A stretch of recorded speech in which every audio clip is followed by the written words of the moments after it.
Everyone, कैसे हो आप सब। I hope you all are doing well. तो आज हम डिफरेंशियल इक्वेशन का नेक्स्ट लेक्चर स्टार्ट करने जा रहे हैं।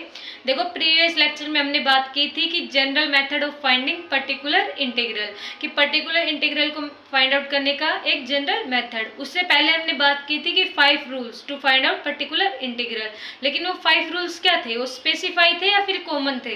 वो स्पेसिफिक रूल थे, मतलब पर्टिकुलर कोई फंक्शन आएगा उन्हीं पे हम उन रूल्स को अप्लाई कर सकते थे।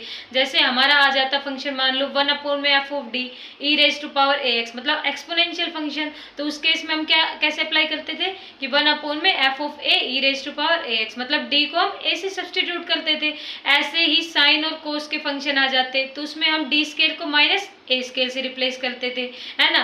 तो ऐसे हमने 5 पर्टिकुलर रूल पढ़े थे to find out particular integral. उसके बाद हमने बात की थी जनरल मेथड की। अब जनरल मेथड क्या, देखो नाम से ही पता चल रहा है हमें, है ना, कि जनरल मेथड मतलब ऐसा कॉमन मेथड जिनको हम जो अदर जो जरूरी नहीं कि पर्टिकुलर 5 रूल हो जो हमने पढ़े, 5 फंक्शन उन्हीं पे अप्लाई करें। जनरल मेथड मतलब हर प्रकार के जो हमारे फंक्शन हो सकते हैं उन पे अप्लाई करने का एक हमारा कॉमन मेथड, एक हमारा जनरल मेथड। तो देखो उस मेथड में हमने क्या पढ़ा था कि 1/d-a इंटू में 5x इजकल टू, उसको क्या सब्सटीट्यूट करते थे हम, e⁻⁴ integrate e⁻⁻⁴ into 5x dx, है ना। देखो हम क्या सब्सटीट्यूट करते थे कि 1/d-a 5x इजकल टू में इसकी जगह हम क्या रखते थे यहाँ पे, e⁻⁴ integrate e⁻⁻⁴ into 5x dx। ये हमारा कैसे आया था, ये मैं प्रीवियस लेक्चर में आपको बता चुकी हूँ अच्छे से, और इस पे क्वेश्चन भी प्रैक्टिस कराया था मैंने, जो बहुत इंपॉर्टेंट क्वेश्चन था। मतलब प्रीवियस लेक्चर हमारा बहुत इंपॉर्टेंट लेक्चर था। तो जनरल मेथड की बात कर ली थी हमने। आज हम बात करेंगे Cauchy Euler equation for homogeneous. देखो अब हमने होमोजीनियस इक्वेशन, है ना, हमने बहुत सारी इक्वेशन पढ़ी होंगी होमोजीनियस की, हम ऑलरेडी पढ़ चुके हैं। बेसिक जो हमारे लेक्चर थे स्टार्टिंग के, जिसमें हमने बताया था आपको कि होमोजीनियस इक्वेशन, वेरिएबल, सेपरेबल, इनमें क्या डिफरेंस होता है, इनका वर्किंग रूल, है ना, इनका प्रोसेस, तो उसमें मैं सारा बता चुकी हूँ। लेकिन आज हम पढ़ने जा रहे हैं, पहले हेडिंग लिखो आप, कॉची आयलर इक्वेशन, इक्वेशन भी नहीं, होमोजीनियस लिखो, है ना, होमोजीनियस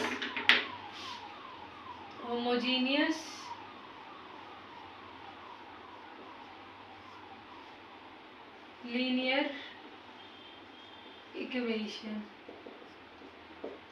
विद, ब्रैकेट में लिख लेना, विद वेरिएबल कोफिशिएंट, कि हमारे कोफिशिएंट कैसे हो, वेरिएबल।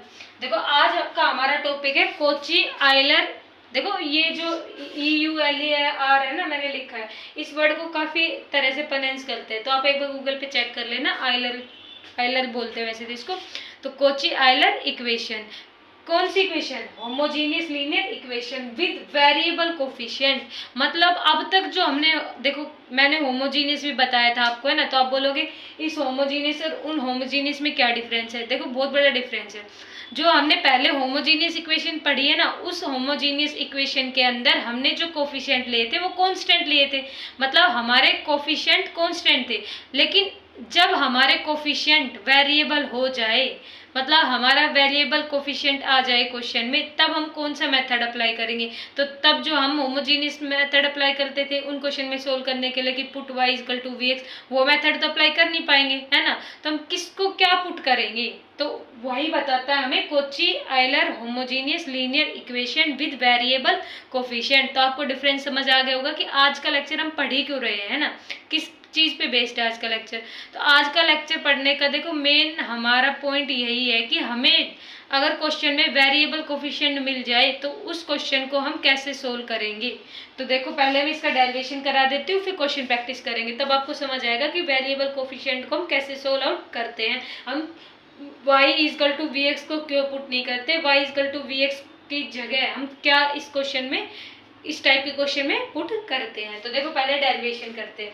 देखो फॉर्म क्या होती है इसकी, an, क्वेश्चन ऐसे आएगा an xn dn y upon में dxn, प्लस में ए, अब एन में एक माइनस होता चलेगा, X N minus one D N minus one Y upon में D x N minus one.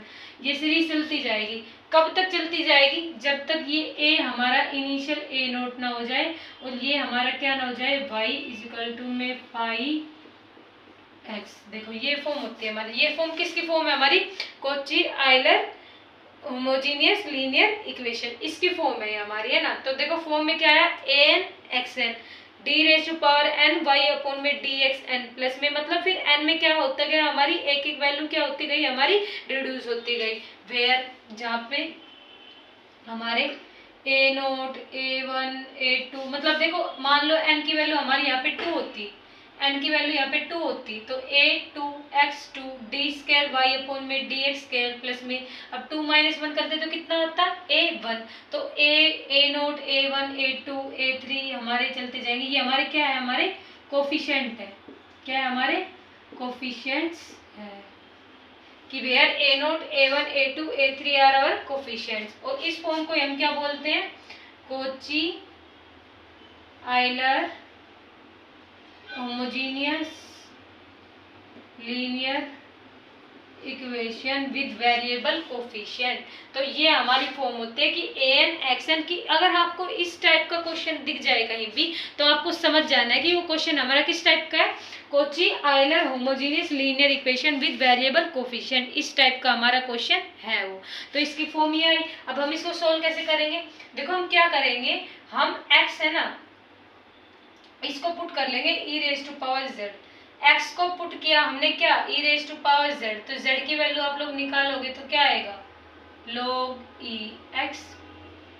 देखो हमने क्या किया कि एक्स जो हमारा है ना, ये एक्स जो भी आएगा हमारा, हमने इसको पुट कर लिया ई रेज टू पावर जेड। अब ई रेज टू पावर जेड करोगे, यहाँ से जेड की वैल्यू फाइंड आउट कैसे करते हो आप, log लगा के, log x is equal to में log e raise to power, यहाँ पे क्या है z, ई से log कट जाएगा तो बचेगा क्या हमारा log x, और यहाँ पे क्या बचा हमारा z। तो आपको समझ आ गया होगा कैसे लिखा है मैंने, है ना, कि multiplying both side with log x। तो ये आया। अब यहाँ से देखो हम dz बाई dx की वैल्यू निकालना चाहें, dz बाई dx की वैल्यू निकालना चाहे तो क्या आएगा, log x का डिफरेंशिएशन x के रिस्पेक्ट में क्या आता है, 1 बाई में x। तो dz बाई dx की वैल्यू क्या है हमारी, 1 बाई में x, यही आएगी। 1 बाई एक्स, पीछे कुछ और आएगा बताओ, ये इतना ही आएगा, पीछे और भी कुछ आएगा, पीछे और भी कुछ आएगा। क्यों आएगा, क्योंकि हम देखो अगर x, अब आप मुझे बताओ z equal to log e x है ना। अब यहाँ से हमने dz बाई डी एक्स किया तो log ई एक्स का तो आपने कर दिया, कितना आया 1 बाई एक्स। तो देखो पीछे क्या आ जाएगा, अगर मान लो हम यहाँ पे देखो अभी हमने किसके रिस्पेक्ट में किया है, x के रिस्पेक्ट में करते हैं। अगर हम z के रिस्पेक्ट, अगर ये क्वेश्चन ऐसे होता है ना हमारा log z, तो हम z के रिस्पेक्ट में अगर कर रहे होते तो dx बाई dz करते, है ना। तो क्या करते हैं हम, x होता है यहाँ पे, तो log x का क्या होता है हमारा 1 बाई एक्स। फिर x का भी तो करते हैं ना हम, देखो अब x था, मान लो अगर फंक्शन अपोजिट होता हमारा x इक्वल टू में log x ऐसे होता, तो x का करते तो dx बाई dz आता है, x z के रिस्पेक्ट में कर रहे होते हम। यहाँ पे मान लो कुछ z का फंक्शन होता, कुछ z का फंक्शन मान लो प्लस में किसी का भी फंक्शन मान लो, z का फंक्शन है मान लो, है ना ऐसे, तो dx बाई dz। तो log अगर हम निकालते x का z के रिस्पेक्ट में तो क्या आता, log x का तो 1 बाई x, फिर x का भी तो करते ना ऐसे। तो आप समझ गए होंगे मैं क्या बोलना चाह रही हूँ, कि अगर जिसके रिस्पेक्ट में हम निकाल रहे हैं ना डेरिवेटिव, उसके रिस्पेक्ट में डेरिवेटिव हमारा 1 आता है हमेशा। लेकिन अगर फंक्शन किसी और मान लो y का निकाल रहे होते तो हम ऐसे करते हैं ना, dy बाई dx ऐसे करते हैं, और x का ही डिफरेंशिएशन हम विद रिस्पेक्ट टू x निकालते हैं तो कितना आता हमारा 1 आता। तो मैं ये बोलना चाह रही हूँ कि जिसके रिस्पेक्ट में हम जिस फंक्शन का निकाल रहे हैं और जिस फंक्शन का हम निकाल रहे हैं और उसी के रिस्पेक्ट में उसका डेरिवेटिव कर रहे हैं तो हमेशा वैल्यू क्या आती है, 1 आती है। और अगर कोई और फंक्शन है जैसे y है, y का डिफरेंशिएशन x के रिस्पेक्ट में निकाले तो dy बाई dx है, तो यहाँ पे कुछ आएगा नहीं, आएगा 1 ही आएगा, है ना। ये आपको जस्ट थोड़ा सा कंफ्यूज करने के लिए किया था कि आपको पता रहे, है ना। वैसे तो सबको पता ही होगा क्योंकि बेसिक देखो ग्रेजुएशन का पढ़ रहे हैं तो इतने सिंपल डेरिवेटिव के रूल आपको सबको आने चाहिए। तो dz by dx equal to 1 by x, और x कट करेंगे, x के रिस्पेक्ट में कितना आएगा 1 आएगा, इतना आया। अब मुझे बताओ आप लोग यहाँ से dz by D x is equal to में 1 बाई एक्स आया है हमारा, क्या हम इसको ऐसे लिख सकते हैं dz इजकल टू में इस x को मैं उधर भेज दूँ, dx को उधर भेज दूँ, यानी कि 1 बाई में x dx, बताओ लिख सकती हो नहीं लिख सकती? तो dz की वैल्यू क्या आएगी हमारी d बाई एक्स, एक्स है ना यहाँ पे, हाँ तो यहाँ पे क्या है x, इतना आया हमारा यहाँ पे कि dz इजकल टू में 1 बाई एक्स, देखो हमारे क्या आया dz by D x is equal to में क्या है हमारा 1 बाई एक्स, एक्स के रिस्पेक्ट में कर रहे हैं यहाँ पे, तो log x का डिफरेंशिएशन क्या आएगा x के रिस्पेक्ट में 1 बाई एक्स आएगा। तो देखो हमने ऐसे लिख दिया। अब मुझे बताओ हम जैसे d बाई डी एक्स है इसको हम कैपिटल D लिखते थे, है ना, हमने डिफरेंशियल ऑपरेटर पढ़ा उसमें हम लिखते थे कि d बाई डी एक्स है उसको हम कैपिटल D से डिनोट करते थे, और 1 बाई डी हम किसके इक्वल लिखते थे इंटीग्रेशन के इक्वल, है ना, ये हम पढ़ चुके। ऐसे ही जब हमारा फंक्शन z में चल रहा है तो क्या हम d by d of with respect to z, है ना, इसको हम कैपिटल D नहीं लिख सकते? बिल्कुल लिख सकते हैं कि जैसे हम x के रिस्पेक्ट में डिफरेंशिएट कर रहे थे तो हम कैपिटल D लिख रहे थे, ऐसे ही z के रिस्पेक्ट पे जब हम डेरिवेटिव कर रहे हैं तो हम इसको कैपिटल D मान के चल रहे हैं।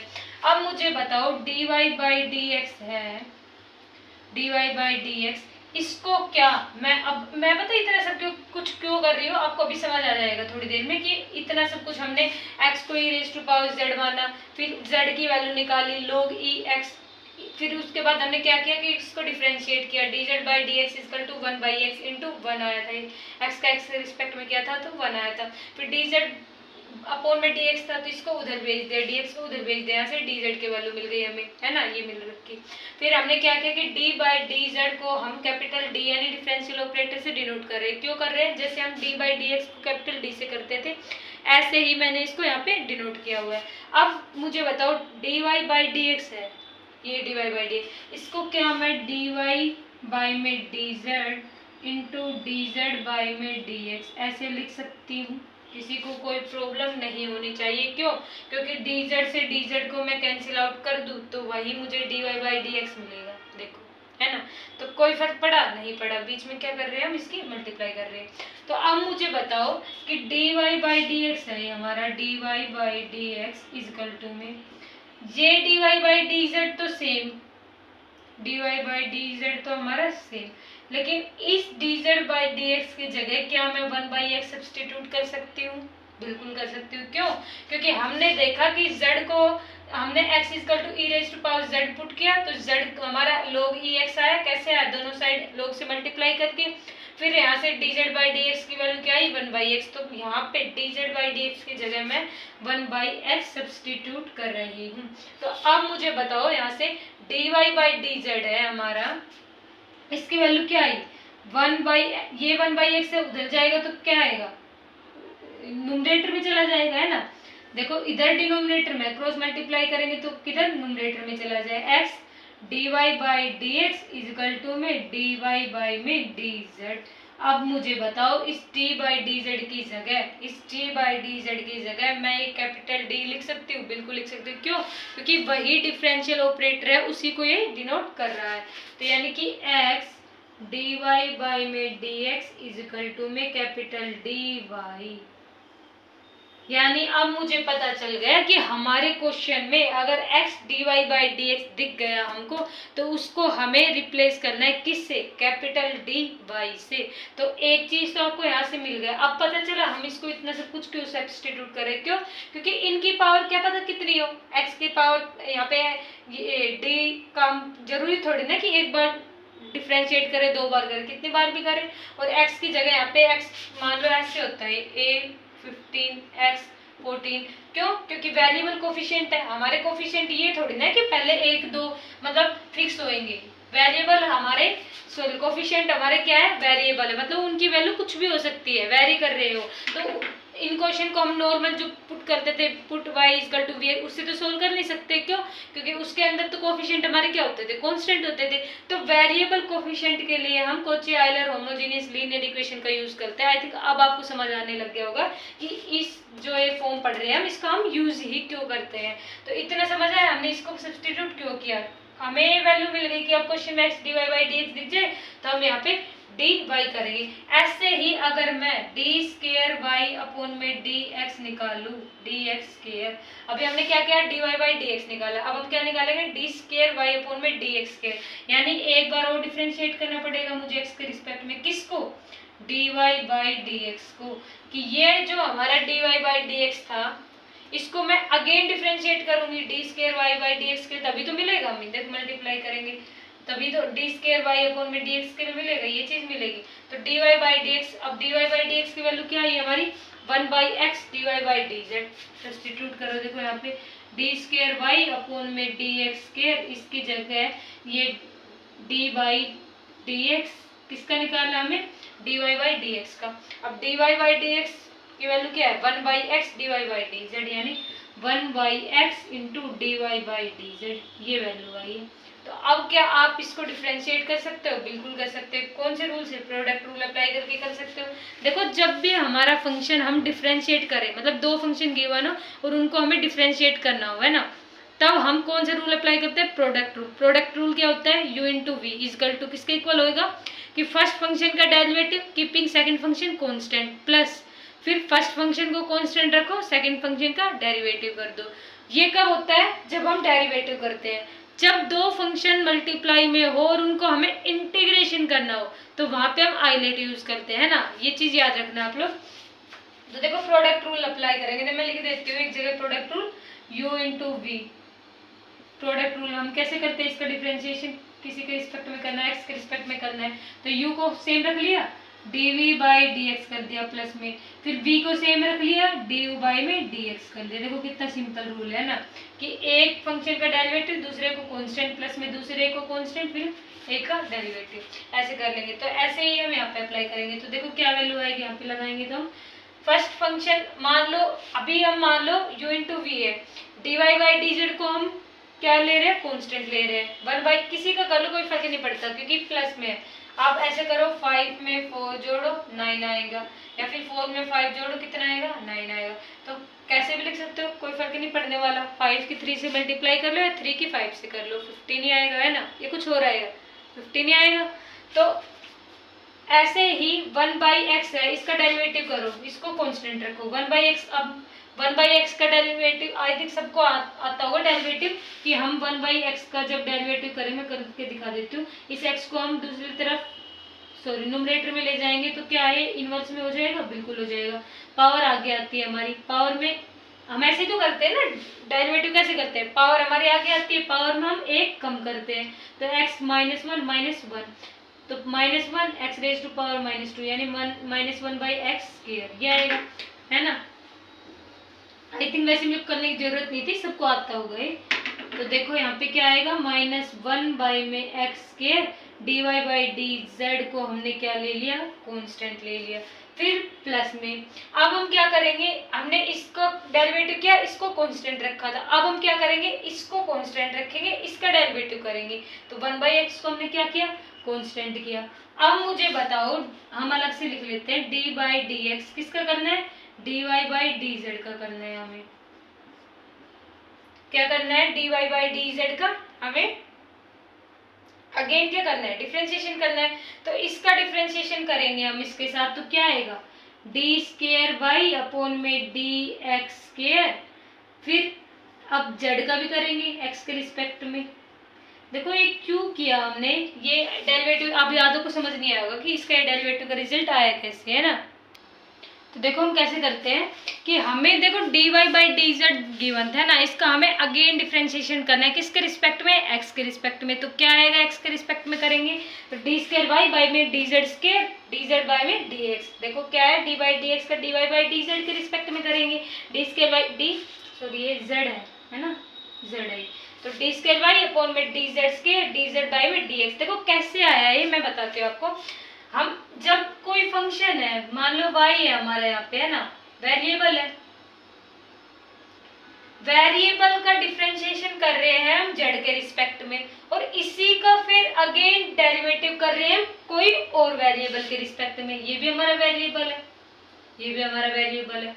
मतलब एक वेरिएबल का डिफरेंशिएशन वेरिएबल का रिस्पेक्ट में, और फिर उनका अलग से फिर से डिफरेंशिएशन किसी और वेरिएबल के रिस्पेक्ट में।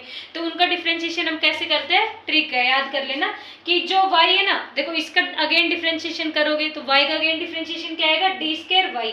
ये z है ना, इस z का आप फिर से डिफरेंशिएशन करके लिख दो, यानी डी जेड स्क्वायर हो जाएगा।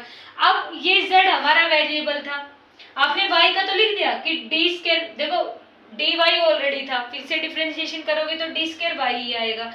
नीचे क्या था, डी जेड था। अब आपको ये चेक नहीं करना कि किसके रिस्पेक्ट में कर रहे हैं, जब हम डिनोमिनेटर की बात कर रहे हैं, डी जेड की बात कर रहे हैं, तो क्या आएगा, डी जेड स्क्वायर। फिर से डिफरेंशिएशन करोगे, लेकिन जेड भी तो एक वेरिएबल है, इस वेरिएबल का डिफरेंशिएशन आप एक्स के रिस्पेक्ट में तो करोगे ना। अभी मैंने क्या बताया था, देखो मैंने स्टार्टिंग में ये आपको बता दिया था कि y का डिफरेंशिएशन करना हो एक x का करना हो विद रिस्पेक्ट टू x, तो x का डिफरेंशिएशन x के रिस्पेक्ट में करते हैं तो 1 आता है, लेकिन y का differentiation with respect to x करेंगे हम तो क्या आता है, dy बाय में dx। मतलब y का डिफरेंशिएशन x के रिस्पेक्ट में ऐसे आ जाएगा डी बाई डी एक्स। तो ऐसे ही ये क्यों आया, क्योंकि y एक अलग वेरिएबल है और हम जिसके रिस्पेक्ट में कर रहे हैं x वो अलग वेरिएबल है। ऐसे ही dy बाई डी जेड का किया तो D square Y by D Z square आ गया, लेकिन डी बाई डी एक्स का आप लोग ये डिफरेंशिएशन है x, ये अलग वेरिएबल है, तो इस z का भी तो आप इस वेरिएबल के रिस्पेक्ट में करोगे, यानी कि डी जेड बाई में डी एक्स। अब आपको समझ में आ गया होगा ऐसा मैंने क्यों लिखा है ना। तो इन सबको मैं हटा रही हूँ, इसकी जगह क्या लिख दोगे आप, यहाँ पे क्या आ जाएगा, डी स्क्वायर वाई अपॉन में डी जेड स्क्वायर इंटू में डी जेड बाई में डी एक्स। देखो हमने क्या किया कि डी स्क्वायर वाई, अब हमारे पास देखो d Y by D x की वैल्यू निकाल ली थी, ऐसे x D Y by D x को हम कैसे लिख रहे थे, कैपिटल डी और वाई से डिनोट कर रहे थे।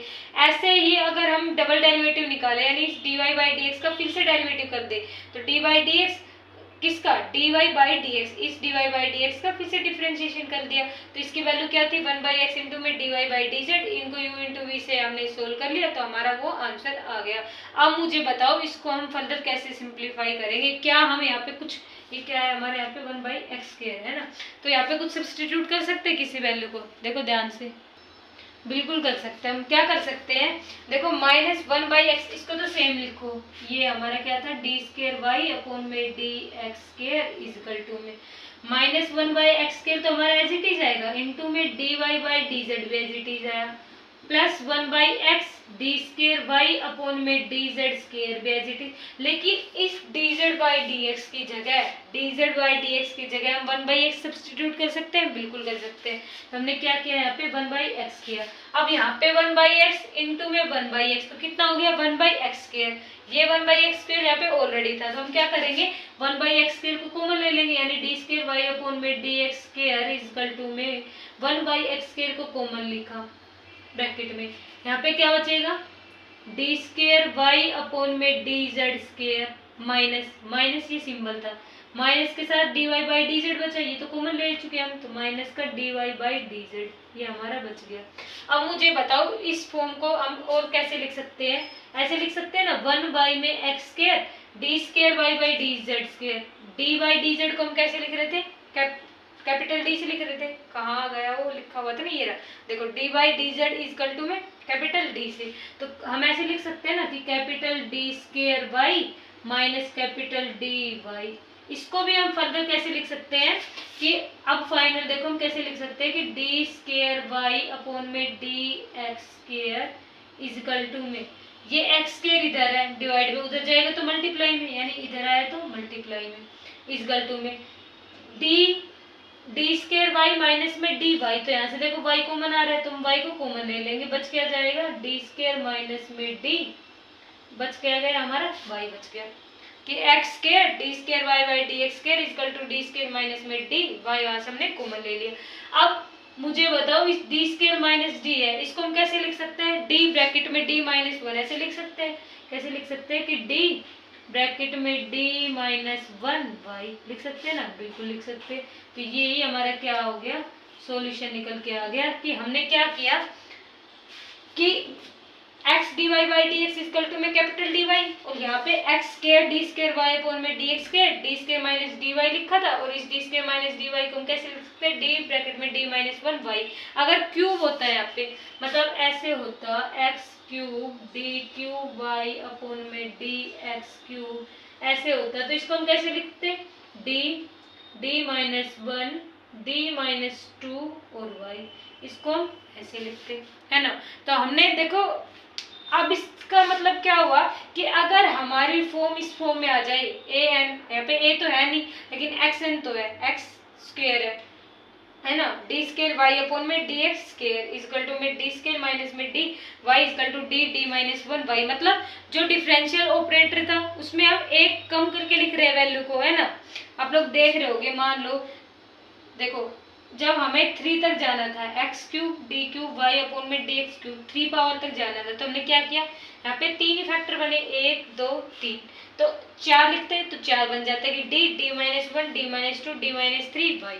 तो कॉची आयलर इक्वेशन का यूज हमने बेसिकली क्या किया इसमें, कि जब हमारे वेरिएबल कोएफिशिएंट आ जाए, जैसे A N x N D N Y upon में डी एक्स एन प्लस में N minus one X N minus one, मतलब ये जो एन है इनमें एक वैल्यू कम होती जाए, और कहाँ तक, ए नोट वाई तक, और फाइव एक्स मतलब राइट हैंड साइड में कोई फंक्शन हो, तो उस कंडीशन में हम क्या करेंगे वेरिएबल कोएफिशिएंट के लिए।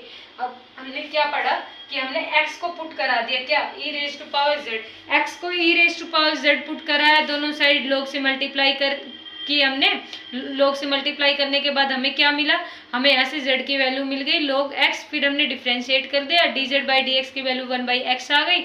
उसके बाद हमने क्या किया कि कैपिटल D हमारा डिफरेंशियल ऑपरेटर था, देखो है ना। अब देखो कैपिटल D हमारा डिफरेंशियल ऑपरेटर यानी d बाई डी जेड। अब जैसे हम d बाई डी एक्स को कैपिटल D लिख रहे थे, यहाँ पे जब हम z के रिस्पेक्ट में डिफरेंशिएट करा रहे हैं तो हम क्या capital D by D z को नहीं लिख सकते, बिल्कुल लिख सकते हैं। तो हमने कैपिटल D को क्या लिखा, d बाई डी जेड लिखा। उसके बाद हमने क्या कराया, dy बाई डी एक्स को हमने कैसे लिखा, dy by D Z into में dz बाई में dx लिख सकते हैं। क्यों, क्योंकि z से z को आप कैंसिल करोगे dz बाई dz तो कुछ फर्क नहीं पड़ेगा, बिल्कुल नहीं पड़ेगा।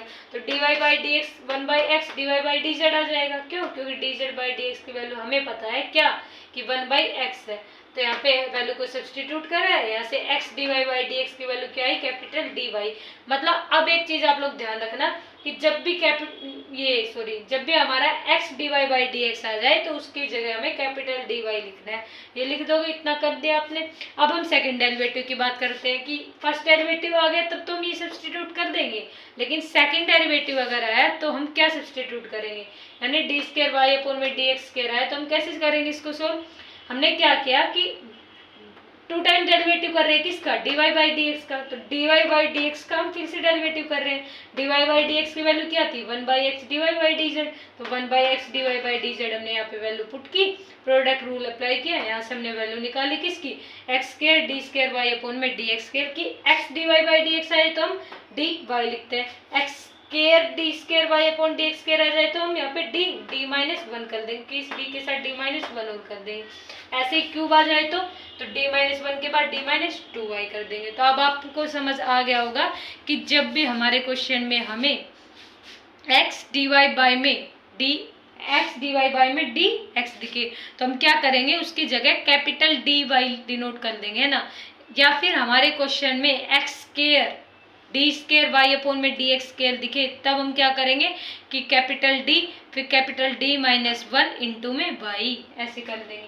तो ये तो आपको समझ आ गया होगा। अब तो आप खुद लिख सकते हो कि अगर 4 आया तो यहाँ पे 4 फैक्टर बनेंगे कि d minus one d minus two d minus three into y. तो आपको समझ आ गया होगा। तो ये है Cauchy Euler homogeneous linear equation for variable coefficient की। अगर हमारे कोफिशिएंट वेरिएबल हो, हमारे कोफिशिएंट कांस्टेंट ना हो, तो हम put y equal to v x नहीं कर सकते। उस केस में हमें पुट करना पड़ेगा x is equal to E raise to power z। ये प्रूफ है। अगर आपसे सेमेस्टर एग्जाम में प्रूफ मांगे 10 नंबर का आ सकता है, कोई भी क्वेश्चन आते हैं ऐसे प्रूफ मांगे तो आप ये प्रूफ देख के फिर क्वेश्चन को सोल्व कर सकते हो। अगर लेंथी क्वेश्चन है तो क्वेश्चन के मार्क्स ज़्यादा है तो स्क्रीनशॉट ले लीजिए, फिर क्वेश्चन प्रैक्टिस करते हैं। तो देखो नेक्स्ट क्वेश्चन प्रैक्टिस करते हैं हम, है ना। ये तो आपको समझ में आ गया होगा डेरिवेशन, कि जब भी हमारा x D Y by D x दिखे तो हमें कैपिटल डी वाई पुट करना है, और जब भी हमारा x square D square y by D x square हमें क्वेश्चन में दिखे तो उसकी जगह हमें d minus one y put कर देना है ना। तो क्वेश्चन प्रैक्टिस करते हैं, तब आपको और अच्छे समझ आएगा। देखो टफ नहीं है ना, आप लोग प्रैक्टिस करोगे आपको प्रूफ वगैरह सब रट जाएगा, मतलब समझ में तो आ गया होगा आपको, मुझे पता है। अभी इसको अगर नहीं भी आया होगा तो इस वीडियो को आप एक दो बार डिवाइस करके देखोगे तो आपको समझ में आ जाएगा और भी अच्छे से। तो क्वेश्चन लिखो, क्वेश्चन है हमारा x square D square Y upon में D x square minus 2x dy by D X minus 4y equal to x raise to power 4। हमारा क्वेश्चन ये है कि X square D square Y upon में D x square minus में 2x dy by D X minus 4y equal to x raise to power 4, ये हमारा question है। तो देखो अब आप क्वेश्चन में रिलेट कर पा रहे होंगे कि हमारे कोफिशिएंट वेरिएबल है x y, कोफिशिएंट हमारे सेम नहीं है। यहाँ पे D square y by D x square का कोफिशिएंट एक्स स्केयर है, d Y by D x का कोफिशिएंट 2x है, फिर यहाँ पे माइनस 4y आ गया। राइट हैंड साइड में भी हमारे कुछ फंक्शन है, एक्स रेज टू पावर 4 है, जीरो नहीं है ना। तो देखो अब आप रिलेट कर पा रहे होंगे कि कॉची यूलर इक्वेशन है क्यों इंपॉर्टेंट है। क्यों इंपॉर्टेंट है कि वेरिएबल कोफिशिएंट आ जाए, जैसे यहाँ पे वेरिएबल कोफिशिएंट आ रखे हैं, तो इन कोफिशिएंट को सोल्व करने के लिए हम कैसे मतलब कौन सा मेथड अप्लाई करेंगे ना, क्योंकि वेरिएबल कोफिशिएंट है जो नॉर्मल हम वो तरीका अप्लाई करते थे होमोजीनियस वाला कि put y equal to v x, उस वाले तरीके से कर नहीं पाएंगे। तो हम क्या करेंगे इसमें कि कुछ नहीं करेंगे, हम जैसे करते हैं ना सोल्व, हम x को क्या मानते हैं, e raise to power z मानते हैं। अब मैं आपको पूरा प्रूफ करके नहीं दिखाऊंगी फिर से कि हमने x equal to e raise to power z लिए, दोनों साइड लोग से मल्टीप्लाई करेंगे, z की वैल्यू निकालेंगे, लोग x आया, फिर dz बाई dx करेंगे तो 1 बाई एक्स। कुछ नहीं करूंगी क्योंकि प्रूफ मैं करवा चुकी हूँ। तो मैं बस आपको बता रही हूँ कि x equal to e raise to power z और x dy बाई dx की जगह आप लोग क्या पुट करोगे। देखो अभी सोल्व किया था हमने, capital D y x square d Y by x square D square y by में डी एक्स स्केयर आ जाए तो आप लोग क्या पुट करोगे, डी माइनस 1 वाई, ये पुट करोगे, है ना। देखो ये हम ऑलरेडी प्रूफ कर चुके हैं इस चीज का कि x D Y by D x की जगह हम कैपिटल डी वाई क्यों सब्सटीट्यूट कर रहे हैं, x square D square y by D x square की जगह हम डी माइनस 1 वाई क्यों सब्सटीट्यूट कर रहे हैं, क्योंकि अभी 2 मिनट पहले हमने पढ़ा था प्रूफ में हम सारी चीजें कर चुके हैं। तो एक्स की वैल्यू क्या पुट करेंगे, हम E raise to power Z put करेंगे। अब आप लोग मुझे ये बताओ कि X square D square Y upon में डी एक्स स्केयर है, यानी X square D square Y upon में डी एक्स स्केयर, उसकी जगह मैं वैल्यू लिख सकती हूँ, बिल्कुल लिख सकती हूँ। तो मैंने सब्सटीट्यूट कर दी वैल्यू, तो डी माइनस 1 पीछे क्या है वाई, तो इस पूरे की जगह में डी माइनस 1 वाई लिख सकती हूँ, बिल्कुल लिख सकती हूँ। तो देखो मैंने ये वैल्यू सब्सटीट्यूट कर दी। इसके बाद minus 2x dy by D X, अब 2 तो लिख दिया, इस x dy by D x की जगह क्या मैं कैपिटल dy नहीं लिख सकती, बिल्कुल लिख सकती हूँ। तो 2dy minus 4y equal to x raise to power 4 है, और x को हम क्या लिखते हैं, e raise to power z है, तो x रेज टू पावर 4 को हम कैसे लिखेंगे, e raise to power 4z। किसी को कोई प्रॉब्लम नहीं होनी चाहिए, है ना, क्योंकि ये कैसे वैल्यू आई मैं आपको प्रूफ में बता चुकी हूँ। इसीलिए मैं बताती हूँ कि प्रूफ को आप कर लिया करो, चाहे पेपर में आए या ना आए, आपको पता रहे कि ये वैल्यू कैसे आई हमारी, है ना। तो अब प्रूफ कर लिया होगा तो इसको आप 2 मिनट में लिख दोगे, तो आपको रटने की जरूरत नहीं पड़ेगी, है ना।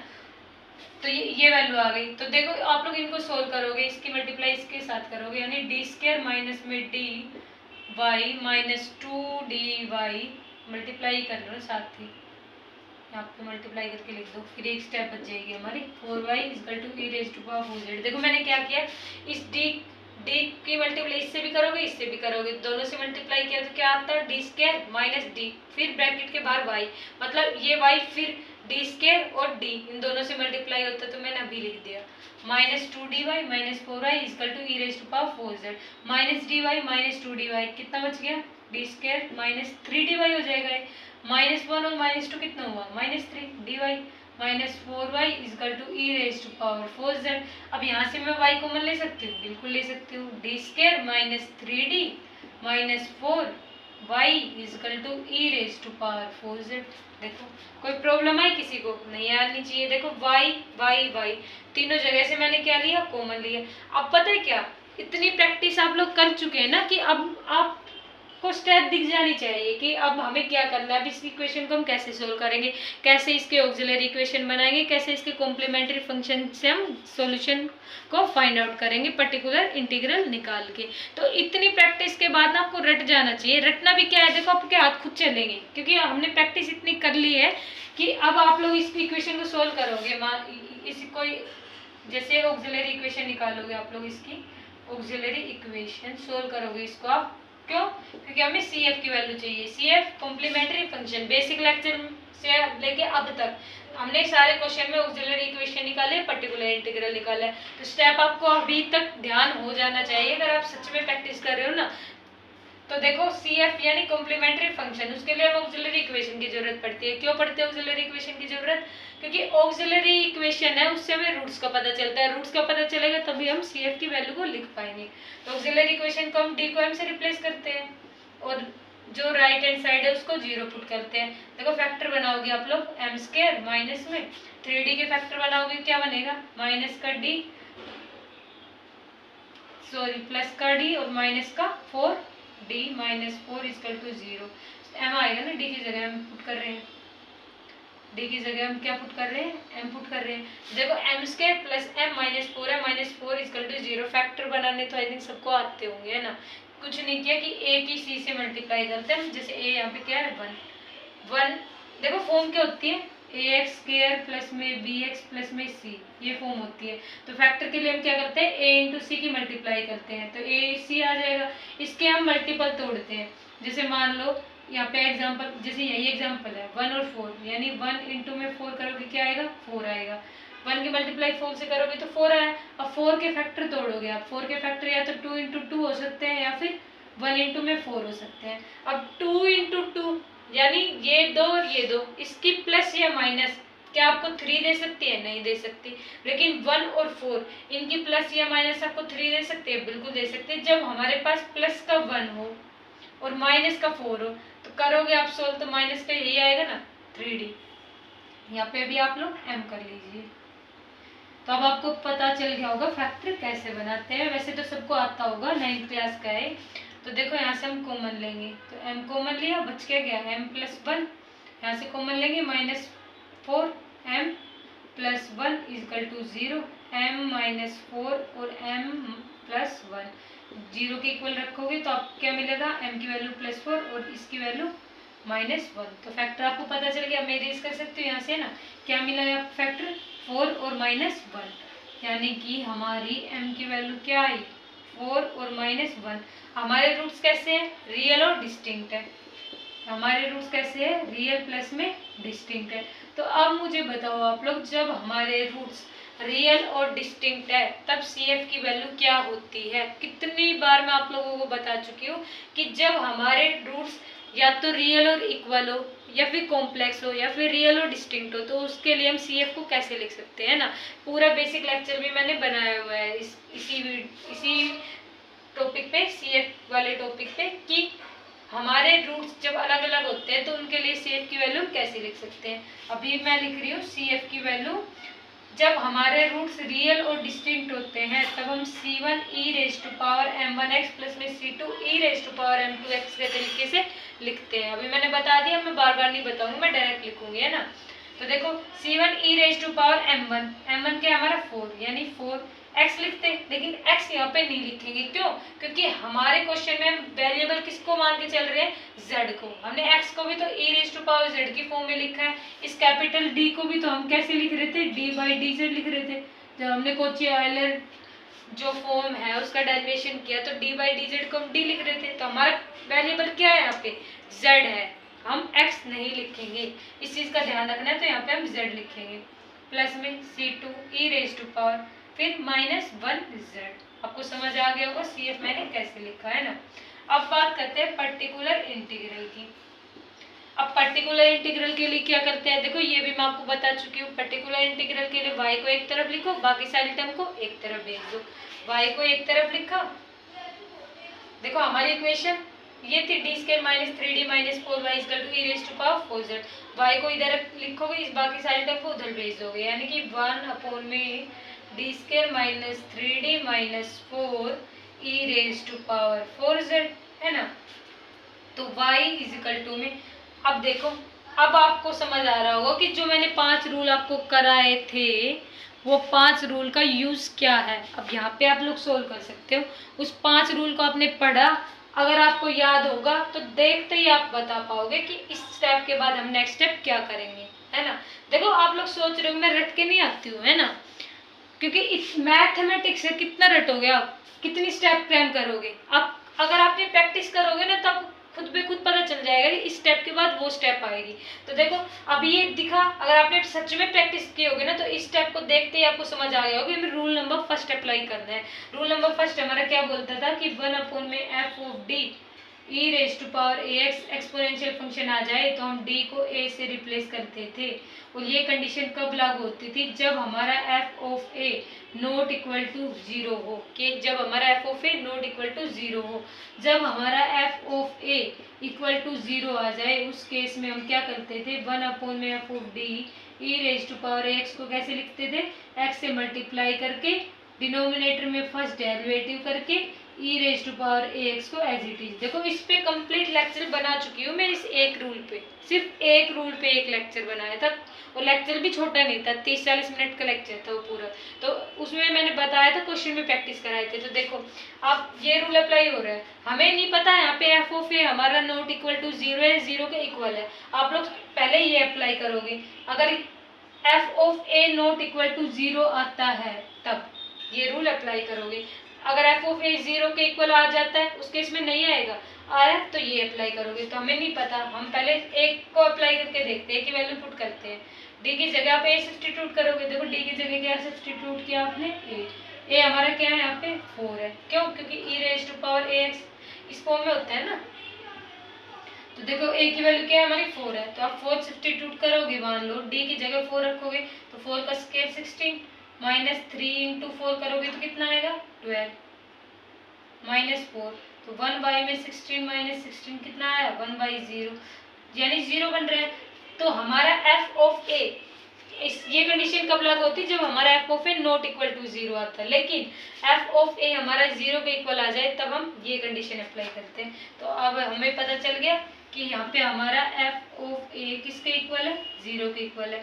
तो हम क्या अप्लाई करेंगे, ये वाला रूल अप्लाई करेंगे कि 1/में F of D E raise to power X, 1/में F of D E raise to power X, इसकी जगह एक्स से मल्टीप्लाई। अब आप लोग मुझे ये बताओ हम यहाँ पे किससे मल्टीप्लाई करेंगे। देखो सोच समझ के आंसर देना आपको, बहुत ही सोच समझ के कि हमारा वेरिएबल यहाँ पे क्या चल रहा है, z चल रहा है। तो आप लोग किससे मल्टीप्लाई करोगे, x से मल्टीप्लाई करोगे, z से मल्टीप्लाई करोगे, यहाँ पे z से मल्टीप्लाई करोगे। क्यों, क्योंकि इसमें e raise to power ax x का फंक्शन होता था, तब हम x से करते थे। यहाँ पे किसका फंक्शन है, z का फंक्शन है। तो आप किससे मल्टीप्लाई करोगे, z से, इंटू में 1/में f ऑफ d, ये f ऑफ d था, इसका डेरिवेटिव, इस वाले टर्म का डेरिवेटिव लिखोगे, D square minus 3d minus 4 का डेरिवेटिव क्या आएगा, पावर आगे आएगी यानी 2d, पावर में एक कम यानी 1, माइनस में 3 आएगा। इस d का डिफरेंशिएशन d के रिस्पेक्ट में 1 आएगा। तो 2d माइनस 3 आया, इस 1 को हटा दो, एक ही बात है 2d माइनस 3, इंटू में इसको ब्रैकेट में लिखो, इंटू में e raise to power 4z हमारा एज इट इज लिख दिया। अब इसके बाद क्या, मैं अब 4 को, अब देखो फिर से उसी फॉर्म में दिख रहा है, 1/में F of D E raise to power A X. तो जब तक ये d नहीं हट जाता तब तक हम इसमें वही रूल बार बार अप्लाई करते रहेंगे। ये d है ना, मतलब इस d को हटाना है मेरे रास्ते से, है ना। तो देखो y इजिकल टू में, देखो नेगेटिव मत लेना, थोड़ा मतलब कॉमेडी के लिए बता रही हूँ मैं कि नेगेटिव ले जाओ कि दीदी तो पता नहीं कैसी बात कर रही है, रिश्ते से हटाने की बात कर रही है, ऐसा कुछ नहीं है ना। तो देखो 1/में 2d माइनस 3 इंटू में E raise to power 4z, d की जगह 4 पुट करोगे, z इंटू में 1/में 2 2 जा 4 minus 3 E raise to power 4z, यानी y की वैल्यू क्या है हमारी यहाँ पे, अब बताओ 2d minus 3 into E raise to power 4z था, d की जगह आपने क्या सब्स्टिट्यूट किया 4, तो 4 2 जा, सॉरी 8 नहीं आई भाई, 2 भी तो था, खाली अगर खाली d होता तब हम 4 लिखते हैं ना, तो 2 भी तो था, 2 से मल्टीप्लाई करोगे तो क्या आएगा 2 4 जा 8 minus 3 into E raise to power 4z, यानी z into E raise to power 4z upon में 8 माइनस 3 5। तो ये हमारी किसकी वैल्यू आ गई, पर्टिकुलर इंटीग्रल की। अब आप लोग जनरल सॉल्यूशन जो हमारा टोटल सॉल्यूशन लिखते हैं, हम टोटल सॉल्यूशन क्या लिखते हैं, टोटल सॉल्यूशन CF प्लस में PI कॉम्प्लीमेंट्री फंक्शन प्लस में पर्टिकुलर इंटीग्रल। तो टोटल सॉल्यूशन की वैल्यू क्या आएगी, CF की वैल्यू है C1 E raise to power क्या लिखी है मैंने 4z प्लस में C2, देखो इस z का ध्यान रखना है, z की जगह आप x मत पुट कर देना, E raise to power minus 1z plus में E raise to power 4z into में z बाई में 5। ये हमारी किसकी वैल्यू आ गई, टोटल सॉल्यूशन की वैल्यू। तो देखो हमने क्या किया है, कुछ नहीं किया, क्वेश्चन हमारा गिवन था, हमने x equal to E raise to power z put करना था, ये मैं बता ही चुकी कैसे आया। तो इन की वैल्यू को हमने सब्स्टिट्यूट किया, यहाँ से फिर हमने इक्वेशन बनाई, इक्वेशन हमारी बनी D square minus 3d minus 4y equal to E raise to power 4z। Auxiliary equation बनाई, ऑक्सिलरी इक्वेशन के लिए हम राइट हैंड साइड को 0 पुट करते हैं, d को हम m से रिप्लेस करते हैं। ज़्यादा ब्रीफ में पढ़ना हो तो लेक्चर बनाए हुए हैं मैंने, प्रीवियस लेक्चर देख सकते हो, एक एक चीज़ डिटेल से बताया हुआ है मैंने उनमें। तो यहाँ से CF की value C1 E raise to power 4z plus में C2 E raise to power minus में 1z आया। तो यहाँ क्योंकि हमारे रूट्स रियल एंड डिस्टिंक्ट थे तो उसके लिए CF की वैल्यू। पर्टिकुलर इंटीग्रल के लिए हम क्या करते हैं, y को एक तरफ लिखते हैं, बाकी सारे फंक्शन को एक तरफ भेज देते हैं। तो यहाँ से हमने पर्टिकुलर इंटीग्रल की वैल्यू निकाली। टोटल सॉल्यूशन क्या होता है, CF प्लस में PI। अब आपको समझ आ गया होगा कि कॉची आयलर इक्वेशन का यूज़ हम क्यों करते हैं। देखो कितना सिंपल बना दिया ना कॉची आयलर इक्वेशन का यूज़ करके, हमारी इक्वेशन कितनी सिंपल बन गई।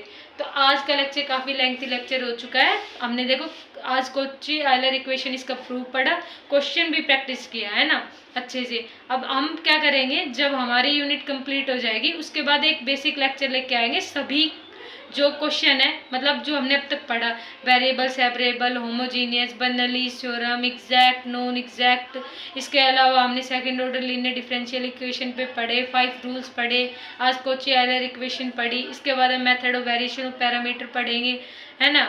तो इन सब पे एक कॉमन वीडियो बना लाऊंगी मैं। उस कॉमन वीडियो में क्या करेंगे, हम सिर्फ क्वेश्चन प्रैक्टिस करेंगे, क्योंकि वर्किंग रूल वगैरह तो सब मैंने बता दिया है इंडिविजुअल वीडियो में, है ना। तो उससे फ़ायदा क्या होगा कि उस कॉमन वीडियो में आपको पता चलेगा कि देखो क्वेश्चन कैसा हो, क्वेश्चन पे हम कैसे अलग अलग मेथड को हम अप्लाई कर पाएंगे। तो आज का लेक्चर यहीं पे स्टॉप करते हैं। Please share and subscribe my channel. Thank you for watching my videos. आप ही का चैनल है, देखो आगे लेके जाना आपको, है ना, तभी मैं आपकी और, क्योंकि मुझे भी मोटिवेशन मिलेगा ना, तब आप लोग समझ आएगा।